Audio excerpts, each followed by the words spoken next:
सध्या सुट्टीचे दिवस असून अनेक जण आपल्या गावी किंवा इतरत्र एसटीने प्रवास करत आहेत। एसटीचा प्रवास सुखाचा प्रवास असं ब्रीदवाक्य घेऊन प्रवाशांच्या सेवेसाठी निघालेली ही एसटी बस किती धोकादायक आहे ते पहा।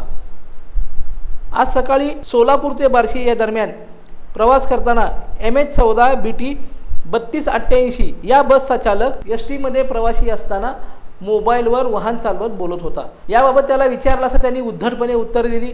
आता या चालकावर कारवाई होणार का असा सवाल संतप्त जनतेतून उठला आहे।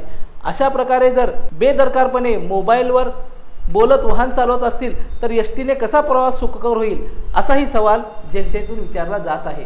संबंधितावर त्वरित कारवाई करावी अशी मागणी जनतेतून होत आहे।